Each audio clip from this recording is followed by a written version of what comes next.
తెలంగాణ నుంచి breaking news. Private ఆసుపత్రులదే ఇష్టారాజ్యం. మర్చిపోయారా మీదే రాజ్యం? ఈ మధ్య జడ్చర్ల ఎమ్మెల్యే ఏం మాట్లాడినా చిరిగి చాటంతై చాపంత అవుతున్నాయి. మొన్నటికి మొన్న ఇప్పసాల గురించి మాట్లాడి ప్రతిపక్షం నీరా టాపిక్ తెచ్చేలా చేశారు. ఇప్పుడు ఏకంగా ప్రైవేట్ ఆసుపత్రుల మీద పడ్డారు. పేద రోగులను పట్టి పీడిస్తున్నాయన్నారు. కాంగ్రెస్ ఎమ్మెల్యే అనిరుద్ రెడ్డి ప్రైవేట్ ఆసుపత్రుల తీరును తప్పుపట్టారు.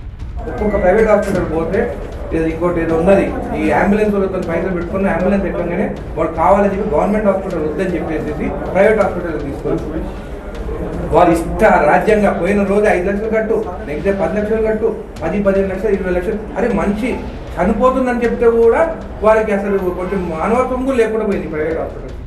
మనిషి చనిపోయినా కూడా చెప్పకుండా ధనార్జనే లక్ష్యంగా ప్రైవేట్ ఆసుపత్రులు పనిచేస్తున్నాయన్నారు అనిరుద్ రెడ్డి. అది నేను యాక్షన్ తీసుకోమని చెప్పినాను వాళ్ళ పైన. కానీ ఏంటంటే ఈ హాస్పిటల్ వల్ల అంత పెద్దగా పైన కరెక్ట్ అయి ఉంటారు, దానివల్ల వాళ్ళు తప్పించుకుంటున్నారు. వాళ్ళని ఇన్స్పెక్టర్ లేదు, 10-15 లక్షలు ఏమి అవసరం ఏంటి ఆస్తులు అప్పుకొని పోతారు, చనిపోతుంటే కూడా చెప్పరు, బిల్లు కట్టించుకున్న తర్వాత అప్పుడు చెప్తారు. ప్రైవేట్ ఆసుపత్రుల కన్నా నిమ్స్ ఆసుపత్రికి వెళ్తే మెరుగైన వైద్యం అందుతుందన్నారు అనిరుద్ రెడ్డి. అందుకే నేను అంటున్నా, నిమ్స్కి పో, నిమ్స్ మంచిగా ఉన్నది. మన హాస్పిటల్లో గవర్నమెంట్ డాక్టర్ మంచి డాక్టర్స్ ఉన్నారు.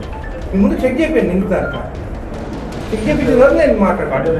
అయితే అనిరుద్ రెడ్డి వ్యాఖ్యల అనంతరం అక్కడున్న వారు ప్రభుత్వం మనదే కదా, ప్రైవేట్ ఆసుపత్రుల ఆగడాలను అరికట్టలేమా అని ప్రశ్నించినట్లు సమాచారం.